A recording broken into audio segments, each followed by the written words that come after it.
و ایمان می آوریم به آن صفت هایی که الله سبحانه و تعالی خود را در کلامش وصف نموده است. پیامبر صلی الله علیه و سلم او تعالی را به این صفت ها وصف نموده است. به همه این ایمان می آوریم. بسم الله. و نؤمن بثبوت كل ما اثبته الله لنفسه او اثبته له رسوله صلی الله علیه و سلم من اسماء و صفات. ایمان می آوریم بر تمام آنچه که الله سبحانه و تعالی از برای نفس خود اثبات نموده است، یا اینکه رسول صلی الله علیه و سلم آن را از نامها و صفاتها اثبات نموده اند. پس هر چیزی که الله سبحانه و تعالی در نفسش اثبات کرده باشد، پس واجب است برای ما ایمان آوردن به او و تصدیق نمودن، اعتقاد کردن بر آن که او حق است. و همچنین آن چیزی را که رسول صلی الله علیه و سلم اثبات کرده باشند، به همه این ایمان می آوریم. ایمان می آوریم به آن طریقی که الله سبحانه و تعالی آن را اراده کرده باشند و تبدیل نمی تحریف نمی کنیم و تغییر هم نمی دهیم.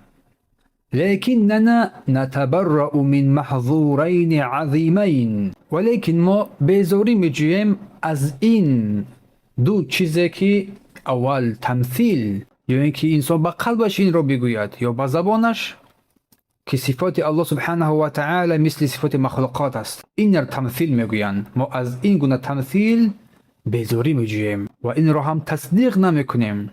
الله سبحانه و تعالی لیس کمثله شیء، مثل مانند پروردگار کسی و چیزی نیست. فلا تضربوا لله امثال، و پروردگار مثال و مانند نزنید با عقلهای خودتان، یا پروردگار و خالق را با مخلوق مقایسه نکنید، چون تمثیل این دروغ شمردن خبر است، آنچه که از پروردگار ثابت شده است و نافرمانی امر او است و تکذیب کردن در خبری که الله ثابت کرده است. می‌فرماید لیس کمثله شیء، مثل مانند پروردگار کسی و چیزی نیست، و نافرمانی کردن در امر او.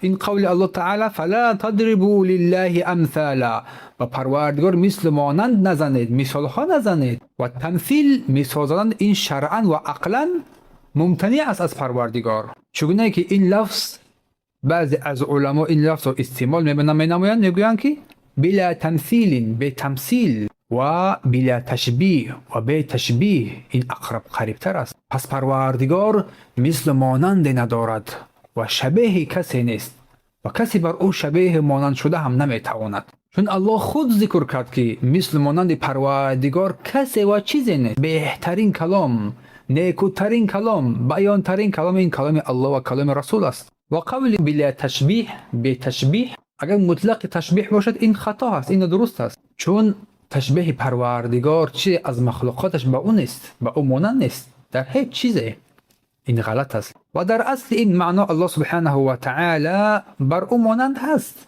مثل علم، اما علم انسانیت این علم کوچک است، چون که در درس‌های گذشته بیان کردم که آن علمی که الله داد برای انسانیت این یک علم خیلی اندکی است. و پروردگار هم علم دارد، اما علم پروردگار تمام آسمان ها و زمین رو فرا گرفته است. الله سبحانه و تعالی از علمش یک اندکی به مخلوقاتش عطا کردگی است. پس در اصل معنا اینا مشترک هستند، اما علم الله سبحانه و تعالی این بیان کلام کمال است، برخلاف انسانیت که نقص است. و در کیفیت و چگونگی صفات الله سبحانه و تعالی بحث و مناظره نمی کنیم و چگونگی آن را، کیفیت آن را هم نمیدانیم و معنای این صفات ها را هم تعریف و تعویل و تحریف هم نمی کنیم و الله سبحانه و تعالی را به مخلوقاتش نیز مانند هم نمی نماییم. و این قسم دوم است، این را تکییف میگویند، کیفیت آن را انسان بر زبانش یا با قلبش از صفات پروردگار بیان کند، این گونه است آن گونه است گفته. پس همچنین از تکییف کیفیت صفات پروردگار ما براءت میجوییم، همچنین براءت میجوییم از تکییف کردن صفات الله سبحانه و تعالی، چی با زبان باشد چی با قلب باشد. کیفیت آن رو بیان کردن که این گونه آن گونه است، این تحریف است، تحریف میگردد. و الله سبحانه و تعالی بندگانش را در سوره اعراف از این من میسازد، میفرماید و ان تقولوا علی الله ما لا تعلمون، شما با پروردگارتان چیزی رو بگویید که در حالی که نمیدانید. و هر کسی که تکیف کرد صفت از صفات پروردگار و کیفیت آن را بیان کرد، این بر الله چیزی رو گفت که نمیداند. چون الله از صفاتهایش بر ما خبر داد اما کیفیت آن را بر ما ذکر نکرد. این هنگام اگر یکم انسان جهمیه اگر بر تو سوال کرد که الله بر آسمان دنیا میفراید، چگونه میفراید؟ تو در جواب بگو که الله سبحانه و تعالی خبر داد که بر آسمان زمین میفراید، این را بر ما خبر داد و بر ما خبر نکرد که چگونه میفراید. این جواب بر این جهمی میگردد.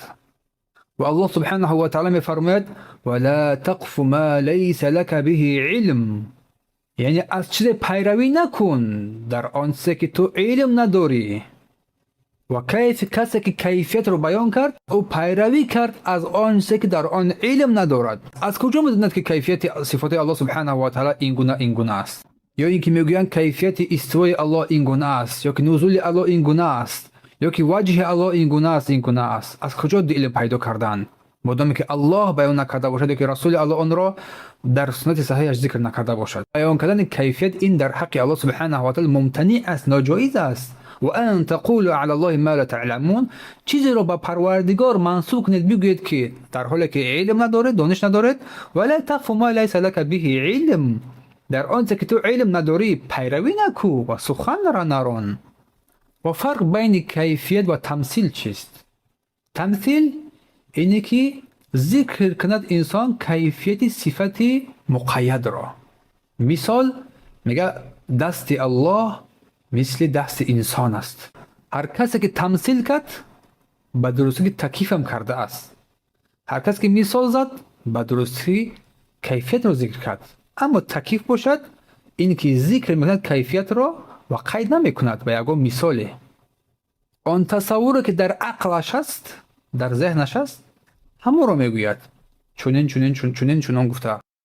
این هنگام تمام ممثله ها مکیف هستند و نه همه مکیف ها ممثل هستند. پس تمثیل عظیمتر از تکییف است، چون تمثیل تکذیب شمردن خبر است و نافرمانی امر پروردگار است. خلاصه آن صفات هایی که الله سبحانه و تعالی در کلامش قرآن کریم خود را با آن وصف نموده است، یا اینکه رسول صلی الله علیه و سلم آن را بر ما وصف کرده بیان کرده است، میپذیریم و چگونگی آنها را نمیدانیم و در کیفیت آنها بحث و جنگ و جستجو نمی کنیم.